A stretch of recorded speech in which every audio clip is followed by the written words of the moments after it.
Wow, it's sunny, but it's cold. Welcome back to GP Outdoors. I owe you good folks midwinter updates. Let's talk security. The ReoLink ARGUS PT outdoor wireless security camera, along with the installed solar power panel. Although I'm not finished my testing because the winter's not over, we are rolling into March now, which means, generally speaking, the worst the winter has to offer should more or less be over.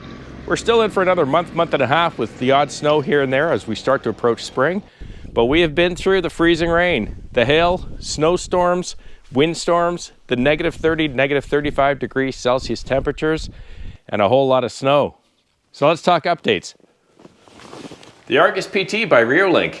It's wireless, solar powered, and it pans and tilts. I am 100% sold on that camera. In my view, it is great value for the money.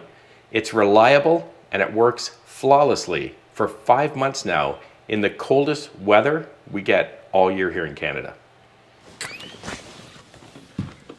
That motion detection, it works flawlessly. Literally within 3 to 5 seconds or sooner that something comes in range of that camera, I get a notification on my phone and it tells me it's seen it and it immediately starts recording. Within seconds after turning that corner or walking through this yard or having visitors or anybody else trespassing on this property, I get notified every single time. I've had neighbor Guy, neighbor Bob drop by when I'm not here. And in fact, about a month ago, neighbor Bob dropped by to grab something out of the shed. He didn't call me first. Got the notification at home, I was in the city. I clicked the icon and there's neighbor Bob waving at the camera. As I mentioned in the earlier video, or the installation video, which I'll put above me, it has an audio feature, two-way audio. So all I had to do is click the audio icon and Bob and I had a conversation. I could hear him clearly, he could hear me clearly. I've seen people on my property, including a couple of months ago, I had hunting dogs walk through here. I've seen game, deer, no moose yet, but I've seen deer and the odd fox. But at the end of the day, after 5 months through the coldest months of the year, I cannot find one single problem with this camera. It pans and tilts even in -30 or below weather. It turns on and connects flawlessly every single time you touch that app. Anytime you want to record, it records, the audio works. What I love about this camera, it's the first camera I've ever had that I can see the very corner of the front of my cabin, right across the front of the shoreline, all the way out to the back corner of my parking area. You may recall from the installation video, the big test for me over the winter was whether or not that solar panel was going to be able to keep the battery charged in that unit outside. It has a rechargeable battery in it. It's not plugged into electricity. The specifications on the solar panel said it was rated to only work above 0 degrees Celsius. I'm happy to report that it has never once not charged that camera the entire winter, despite the temperature, whether we've got freezing rain, snowstorms, windstorms, it continues to keep it charged. Throughout the winter, that camera's battery has never fallen below 80%. Super happy about that. However, I will say that I think it has a lot to do with where you place the solar panel. As you'll know, I picked this spot that faces south, pointed it up on an angle to the sky, and it's away from the trees or the foliage, so it gets clear sun.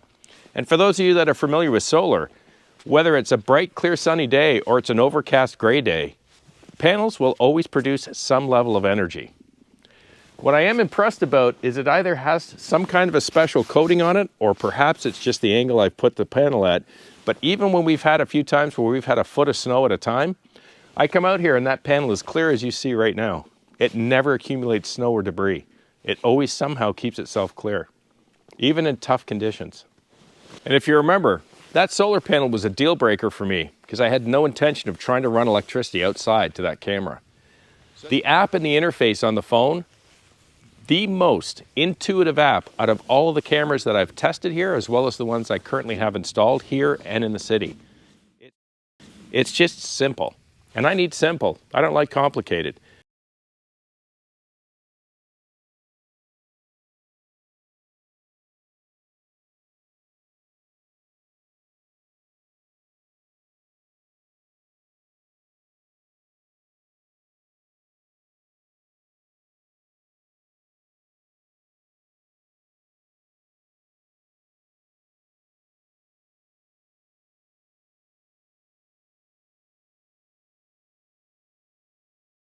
You need to record something, you push a button, it records it.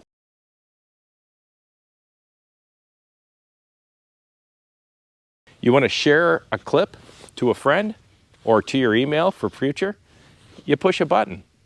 It's so simple. You need the audio turned on, you push a button.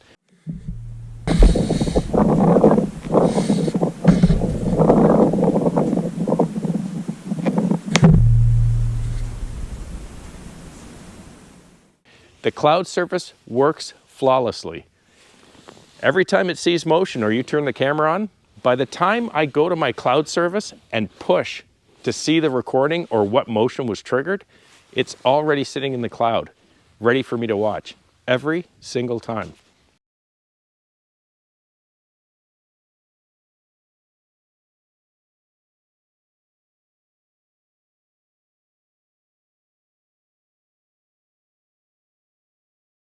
I'll bet you I've tested out this camera at least a couple hundred times in the last 5 months, because I literally purposely every day try to test it to see if I can get it to fail. It doesn't fail. I believe part of the magic is in the engineering and the design of that camera. As you know, it has 2 resolution settings. When I'm down in the city, I have high-speed gigabyte service, so I can set it on 1080p and it works just as flawlessly and I get a much clearer high-definition picture. When you're up here in the cabin and you're stuck like I am with a mediocre cellular-based Wi-Fi service that can't handle a lot of broadband or a lot of data at once, I just set the camera down to its 640 resolution setting.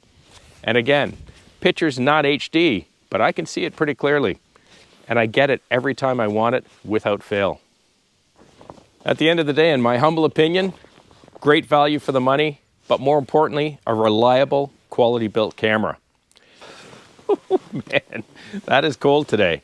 I hope the reviews were of help. We'll have a final review as we get to the end of winter, after we get a chance to test those gloves a little bit more, primarily with firewood. And I want to make sure that I make it through the entire winter before I start buying more of these cameras. Thanks so much for sticking around, and for those that were waiting patiently for the reviews, really sorry I'm a little late on them, but at least you've got kind of a mid-winter update. Have a wonderful week with your family. Please be kind to one another, and I'll see you again right here on GP Outdoors. Cheers.